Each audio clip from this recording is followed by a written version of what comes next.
कैसे एक देश जिसमें 28 स्टेट्स, 8 यूनियन टेरिटरीज और सैकड़ों लैंग्वेजेस हैं, अपनी लोकल आइडेंटिटी खोए बिना साथ रह सकता है? फेडरलिज्म। जी, इस माइंड मैप कैप्सूल के थ्रू हम जानेंगे कि फेडरलिज्म का मतलब क्या है, इसके कैरेक्टरिस्टिक्स क्या क्या है, और साथ ही जानेंगे कि कैसे इंडिया एक फेडरल कंट्री है। एनसीईआरटी का पूरा चैप्टर कवर्ड है इस एक पेज के माइंड मैप में, without missing out on any important point जो आपके एग्जाम के लिए इंपॉर्टेंट है। So hello everyone and good evening सभी को। Let's dive straight into our topic, federalism. एक ऐसा सेटअप है जहां पर पावर जो है that is shared between central, state and local government.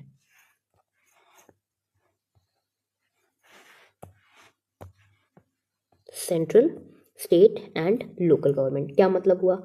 जो पूरी कंट्री को एडमिनिस्टर करे एज अ होल, वो हो गई हमारी सेंट्रल गवर्नमेंट। जो रीजनल कुछ क्षेत्र या प्रोविंसेस कह लीजिए उनको गवर्न करे, वो हो गई हमारी स्टेट गवर्नमेंट।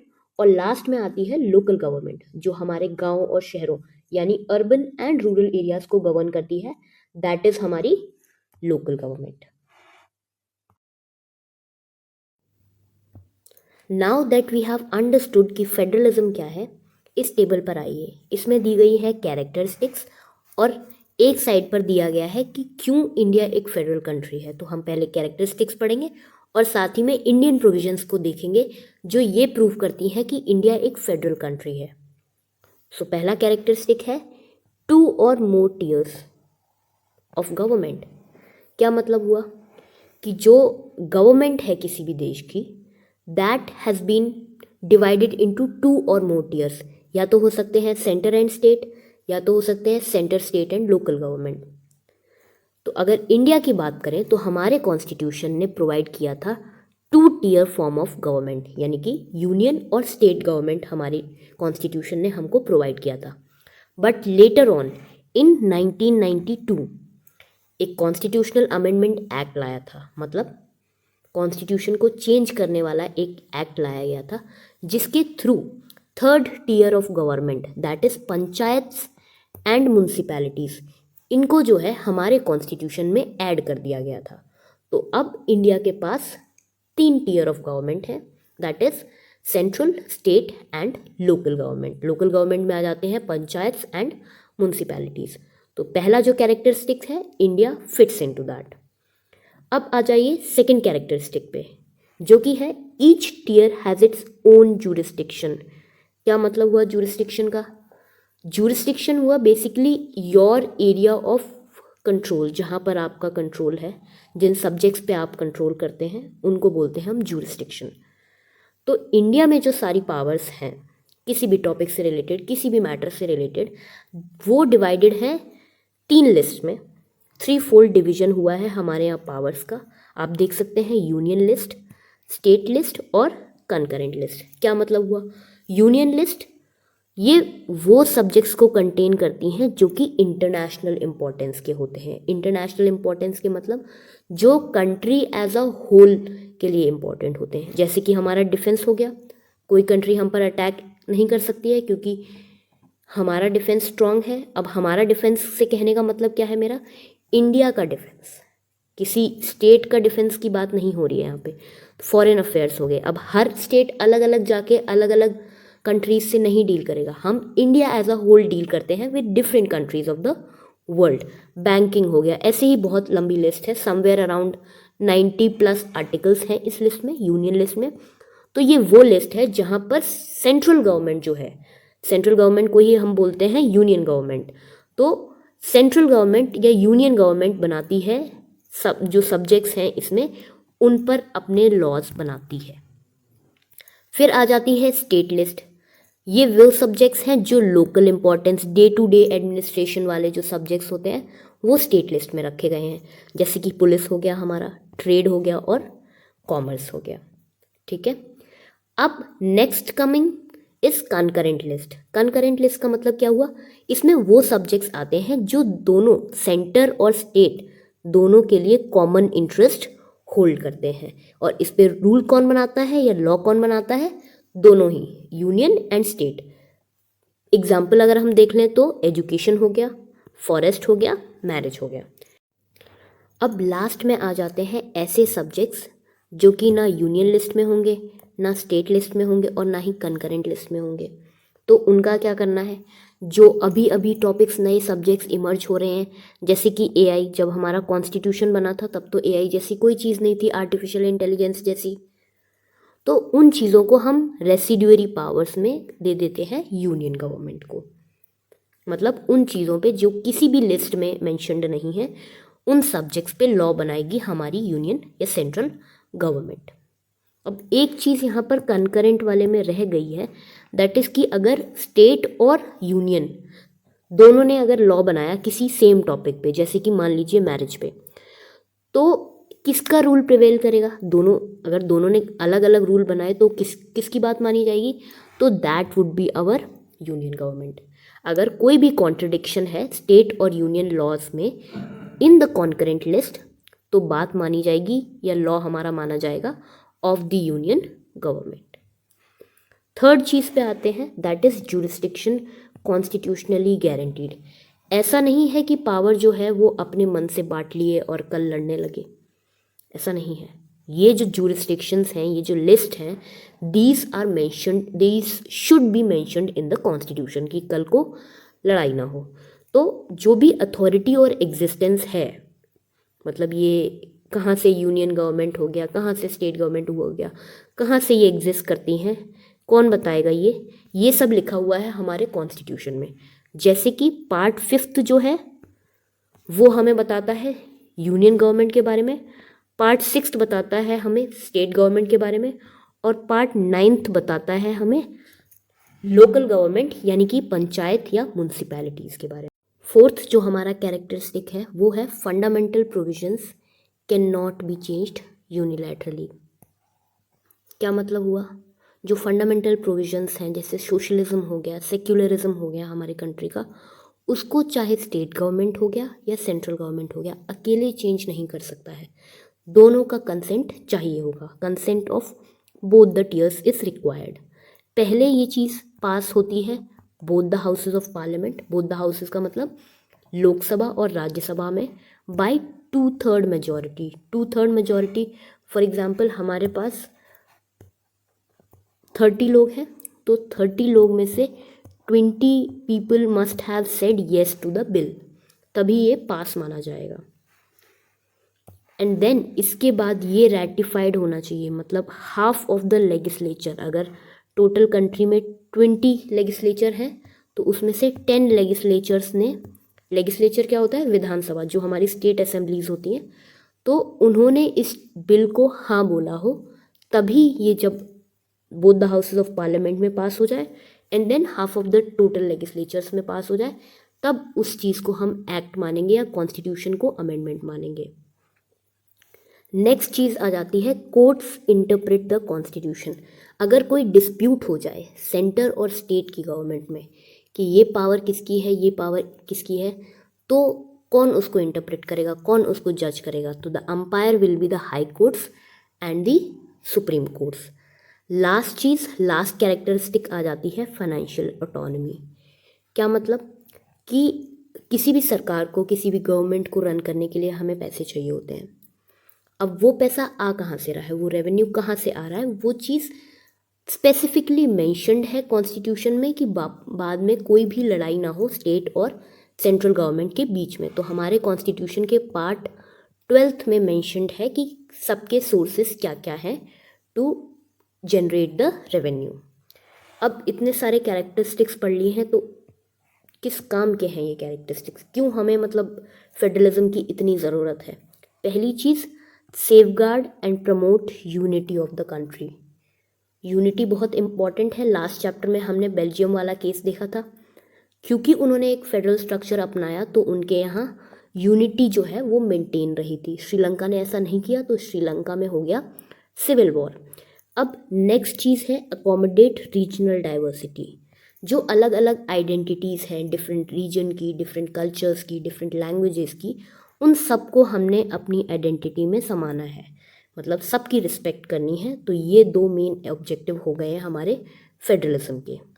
अब नेक्स्ट चीज़ इसमें दे रखी है ग्लॉसरी। ग्लॉसरी वो जो डेफिनेशंस दे रखी होती हैं आपकी एनसीईआरटी की बुक में, वो 2 डेफिनेशन है इस चैप्टर में। ज्यूरिस्डिक्शन अभी मैंने ऊपर बताया था, area over someone has legal right, मतलब वो सब्जेक्ट या वो जोग्राफिकल एरिया जहाँ पर आपका लीगल अथॉरिटी हो, कानून आपको उस चीज़ के राइट्स देता हो, दैट इज़ ज्यूरिस्डिक्शन। देन आगे हम पढ़ेंगे कोलिजन गवर्नमेंट। कोलिजन गवर्नमेंट क्या है? Government formed by coming together of at least 2 political parties, मतलब कि एक ऐसी गवर्नमेंट जो कि 2 या 2 से अधिक पॉलिटिकल पार्टीज के साथ में आने से बनी हो, उस गवर्नमेंट को बोलेंगे हम कोलिजन गवर्नमेंट। नेक्स्ट यहाँ पर दे रखा है लिंग्विस्टिक डाइवर्सिटी ऑफ इंडिया, इसको हम कवर करेंगे बाद में। अब आ जाते हैं हम अपने अगले टॉपिक पर, which is balance of power. तो जो एग्जैक्ट बैलेंस है पावर का सेंटर और स्टेट गवर्नमेंट के बीच में, ये हर फेडरेशन टू फेडरेशन चेंज होता रहता है। ये मेनली इस पे डिपेंड करता है कि वो फेडरेशन बना कैसे था। अभी फेडरेशन 2 तरीके से बनते हैं, तो उनको हम उन्हीं 2 तरीके पे डिवाइड करते हैं। एक हो गया हमारा कमिंग टुगेदर फेडरेशन और एक हो गया हमारा होल्डिंग टुगेदर फेडरेशन।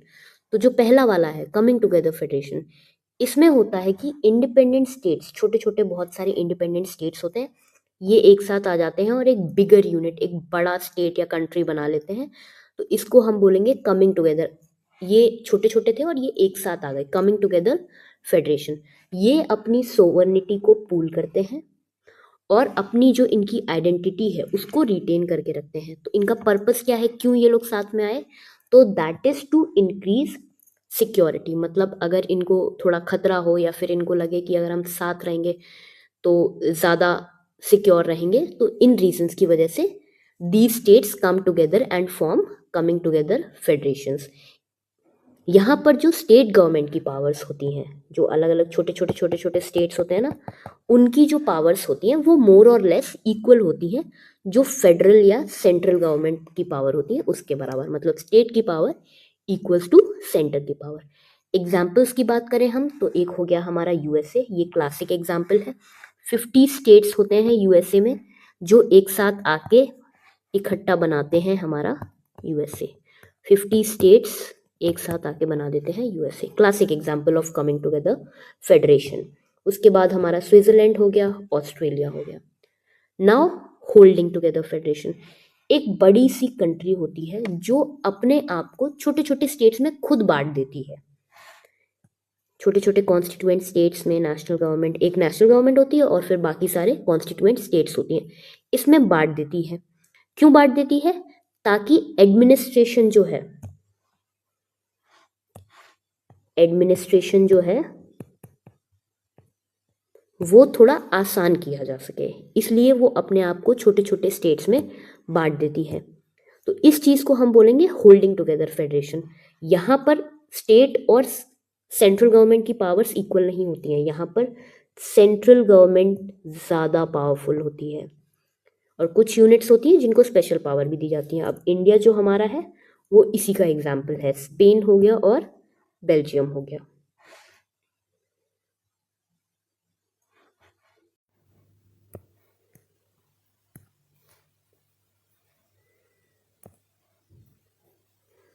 नेक्स्ट जो चीज़ हमें यहाँ पर देखनी है वो ये जो फेडरलिज्म के हमने वेरियस कैरेक्टरिस्टिक्स पढ़े हैं, इनको हम किस फॉर्म में प्रैक्टिस करते हैं। सिर्फ कॉन्स्टिट्यूशन में लिखने भर से नहीं हो पाएगा ना, फेडरलिज्म नहीं इम्प्लीमेंट होगा। अब हम जानेंगे कि किस किस फॉर्म में हमने ये चीज़ प्रैक्टिस की है इंडिया में। पहली चीज़ हो गई लिंग्विस्टिक स्टेट। पहले के जो हमारे कॉन्स्टिट्यूशन जब बना था तब के जो लीडर्स थे उनको ऐसा लगता था कि अगर हमने लिंग्विस्टिक स्टेट बनाए, क्या मतलब हुआ कि स्टेट्स बनाए लैंग्वेज के आधार पर, तो हमारी जो कंट्री है वो हो जाएगी डिसइंटीग्रेट, छोटे छोटे टुकड़ों में डिवाइड हो जाएगी। जबकि जब डिवीजन हुआ लैंग्वेज के बेसिस पे तो हमारी कंट्री डिसइंटीग्रेट नहीं हुई बल्कि ज़्यादा यूनाइटेड हो गई और एडमिनिस्ट्रेशन ईजियर हो गया। तो जो सबसे पहला स्टेट है जो कि बना था on the linguistic lines, that was Andhra Pradesh. ये आपकी बुक में नहीं दे रखा है, मैं बता रही हूँ आपको। Next coming to language policy. कोई भी लैंग्वेज हमारे यहाँ नेशनल लैंग्वेज नहीं है। आपको लगता होगा कि हिंदी लैंग्वेज है हमारी नेशनल, बट ऐसा नहीं है।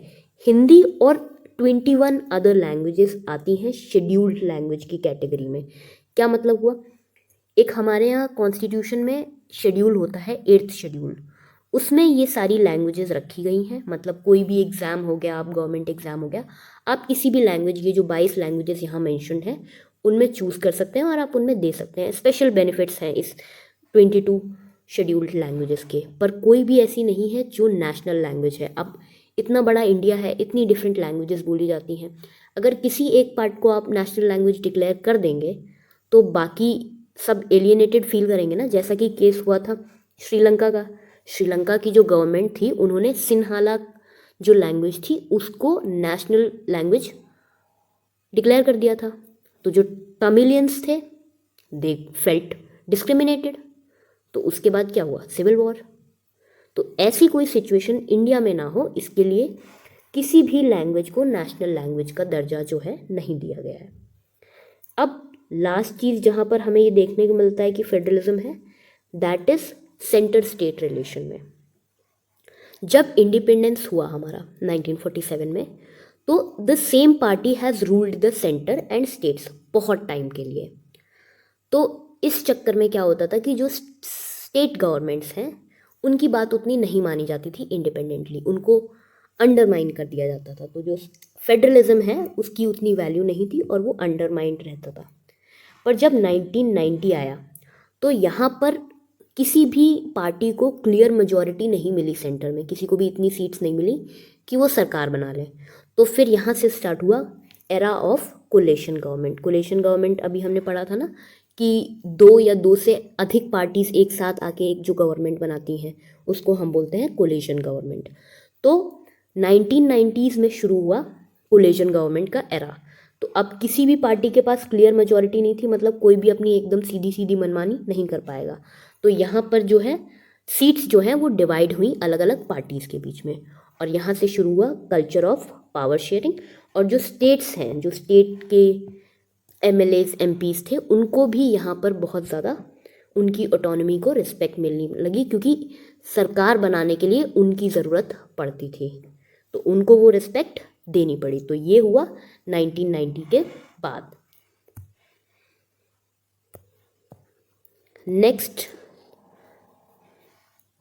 आ जाता है हमारा डिसेंट्रलाइजेशन इन इंडिया। फेडरलिज्म का मतलब आप समझ गए कि जब पावर डिवाइड होती है सेंटर और स्टेट के बीच में, तो अब उसे हम बोलते हैं फेडरलिज्म। अभी अगर पावर डिवाइड हो सेंटर, स्टेट और लोकल गवर्नमेंट में, तो हम उसे बोलेंगे डिसेंट्रलाइजेशन। तो power taken away from central and state government. Just a second.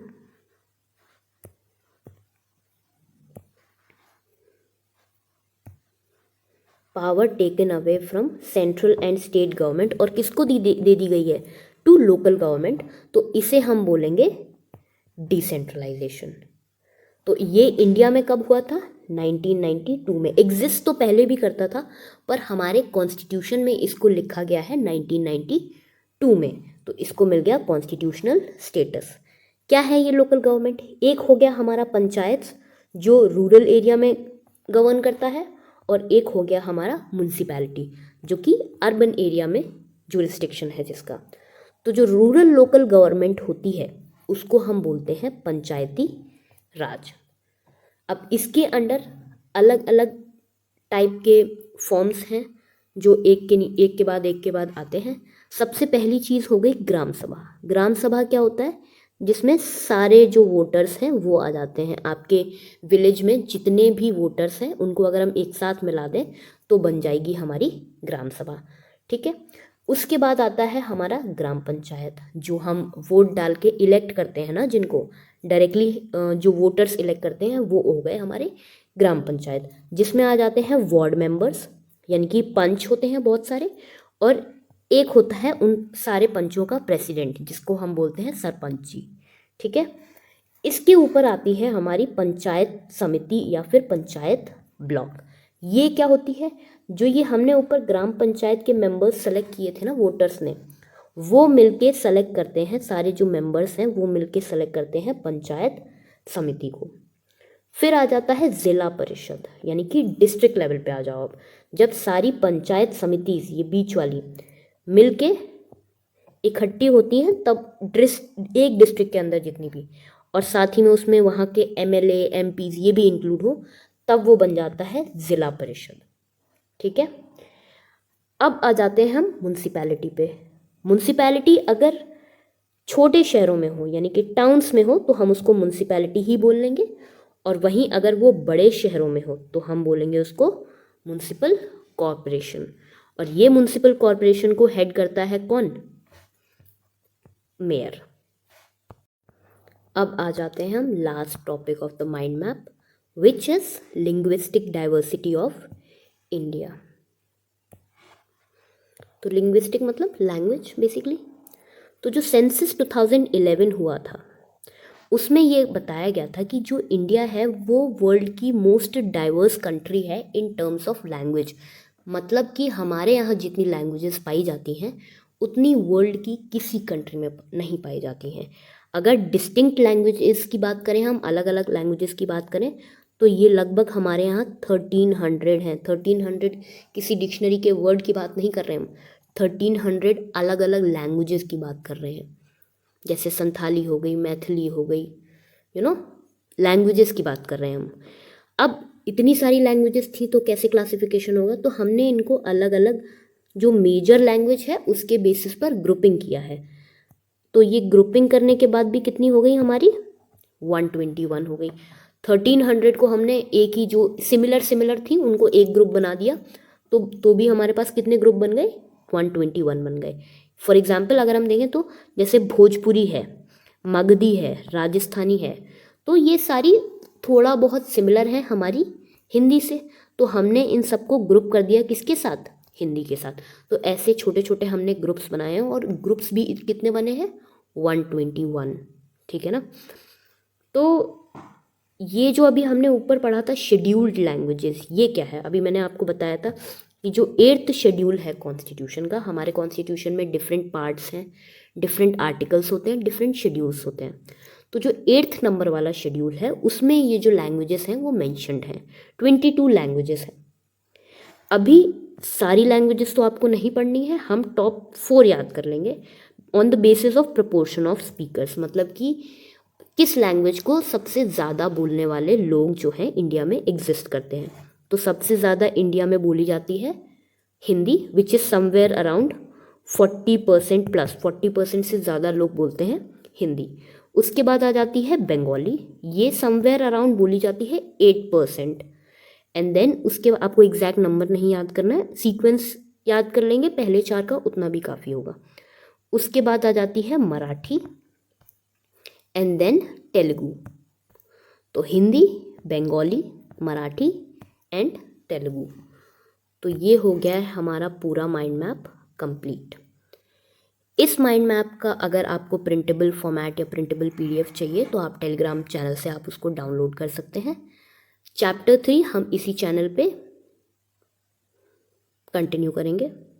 तब तक के लिए थैंक यू।